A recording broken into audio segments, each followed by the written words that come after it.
خاندانی زندگی میں کس طرح انسان کی نفسیات کتنا متاثر کرتی ہے خاندانی زندگی انسان کو؟ اگر ایک انسان خانوادے سے فرار اختیار کرے گا، فیملی لائف سے فرار اختیار کرے گا، تو مجھے اس میں کسی قسم کا کوئی شک نہیں ہے کہ سونر اور لیٹر، جلد یا دیر سے، اسے نفسیاتی مریض بننا ہی بننا ہے.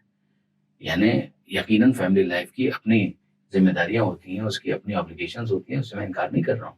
لیکن یہ ایسا ہی ہے کہ جیسے مثال کے طور پر میں یہ کہوں کہ جناب ایک انسان اگر کھانا نہ کھائے تو کیا ہوگا؟ سیدھی سی بات ہے، اس بھوک کے نتیجے میں وہ کتنا برداشت کر سکتا ہے؟ دن، 2 دن، 3 دن، 4 دن، 5 دن، ایک وقت آئے گا کہ اس بھوک کی وجہ سے وہ بیمار ہو ہی جائے گا. آپ کہہ سکتے ہیں کہ کھانا کھانے سے بھی تو آدمی بیمار ہو جاتا ہے، کسی کو کانسٹیپیشن کا مسئلہ ہو جاتا ہے، کسی کو ڈائریا ہو جاتا ہے، مگر وہ ایک نارمل فنومینا کے اندر آنے کے بعد ایک بیماری ہے کہ جس کو آپ کو کاؤنٹر کرنا ہے. ایک یہ ہے کہ آپ نے راہ فرار اختیار کی. جب راہ فرار آپ اختیار کریں گے تو آپ نے بیمار ہونا ہی ہونا ہے.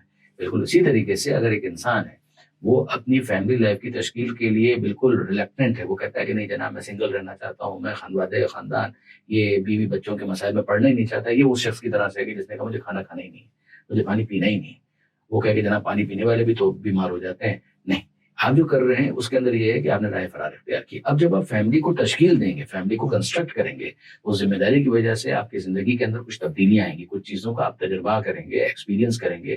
اس کے ذریعے سے انسان روحانی اعتبار سے بھی ترقی کرتا ہے. یعنی یہ کانسیپٹ آپ جانتے ہیں نا کہ اسلام کے پاس تو یہ ہے، مسیحیت کے پاس، عیسائیت کے پاس، مناسٹسزم کے اندر یہ ہے کہ ایک انسان اگر شادی کرتا ہے تو اس کا مطلب یہ ہے کہ روحانی اعتبار سے وہ بیک فٹ پر چلا گیا.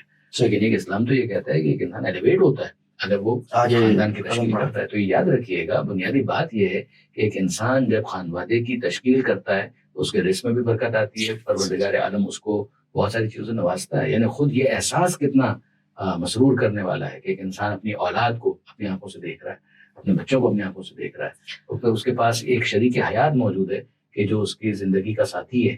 یعنی یہ خود کانسیپٹ، اس لیے تنہا، یہ میں نے بعض مجلسوں کے اندر بھی کہا تھا، ایک بات یاد رکھیے گا کہ خدا نے انسان کو اس طرح سے بنایا ہے کہ وہ تنہا زندگی نہیں گزار سکتا. یہ تنہا ہونا، ایک ہونا، اکیلا ہونا، یہ صرف خدا کی شان ہے. بے شک یہ توحید پروردگار عالم کے شان نشان ہے.